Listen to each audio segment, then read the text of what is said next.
साथियों, देश और प्रदेश में जब से भाजपा की सरकार आई है तो मैं ये पूछना चाहता हूं अपने माननीय प्रधानमंत्री जी से और माननीय योगी आदित्यनाथ जी से, उत्तर प्रदेश में क्या आम नागरिक, ये भारत के नागरिक सुरक्षित हैं कि नहीं हैं।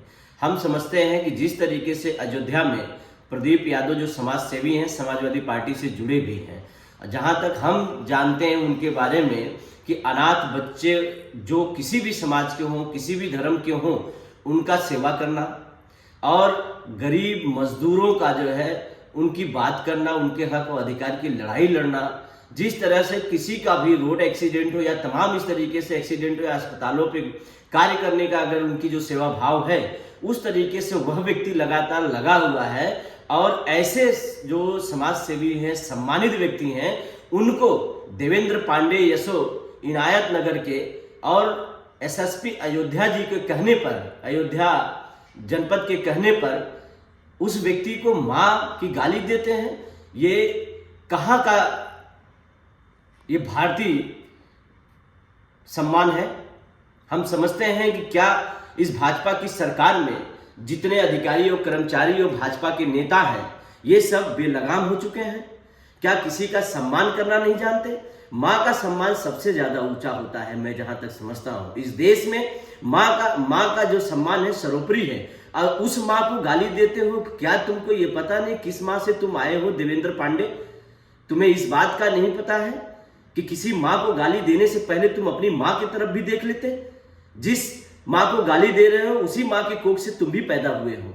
और माँ को गाली देना ये भारत में कतई उचित नहीं है। और माँ के गाली देने वाले व्यक्ति को जिस तरीके से मां का गाली प्रदीप कुमार यादव जी को दिया है, ये देवेंद्र पांडे, हम डीजीपी उत्तर प्रदेश से और सरकार से मांग करते हैं इस व्यक्ति को सख्त से सख्त कार्रवाई करें। मानवाधिकार के तहत कानूनी दंडित प्रक्रिया में लाकर इसको सस्पेंड करके इसको न्यायिक दंड दिया जाए और यह दोबारा सख्त हिदायत दिया जाए। किसी भी समाज सेवी या भारत के किसी भी नागरिक के साथ इस तरीके का दुर्व्यवहार या उनके सम्मान लेने, उनको अपमान करने का कहीं से भी कटोरा घात न पहुंचे।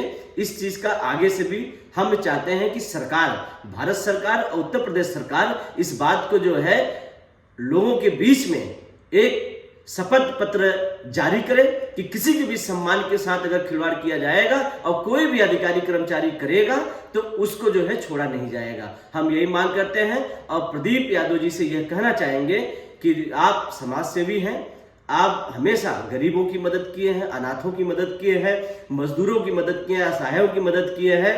हम चाहेंगे कि आपकी जरूरत है इस देश में, इसलिए आप ऐसा कोई फैसला न लें जिससे समाज को और आपके परिवार को और समाजवादी पार्टी के परिवार सहित सभी लोगों को आपके इस कार्य से दुखी होना पड़े।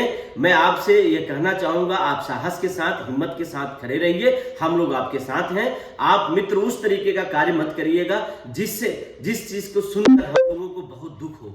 बहुत बहुत धन्यवाद। और पुनः इस देश के हर व्यक्ति से, हर एक नागरिक से मैं आग्रह करूंगा कि ऐसे जिस तरीके से कार्रवाई और जिस तरीके से समस्याएं पैदा कर रहे हैं बीजेपी की सरकार में, बीजेपी के नेता, कार्यकर्ता और विश्व हिंदू परिषद के लोग, और सरकार इस बात को संज्ञान ले कि इस भारत देश में सबको रहना है और इसी भारत देश के नागरिक हैं और एक नागरिक का भी सम्मान जाता है, तो ये बहुत बड़ी बात और बहुत बड़ा प्रश्न होता है सरकार के ऊपर। और एक प्रश्न देकर मैं छोड़ना चाहता हूं, क्या भारतीय जनता पार्टी की सरकार में भारत के नागरिक सुरक्षित हैं कि नहीं है? ये हमारे जितने भी वीडियो देखने वाले दोस्त हैं, हम उनसे ये सवाल लेंगे कि इस तरीके की घटनाएं क्या देश में घटी जा रही हैं कि नहीं जा रही हैं। बहुत बहुत धन्यवाद। डॉक्टर मनोज का आप लोगों का नमस्कार।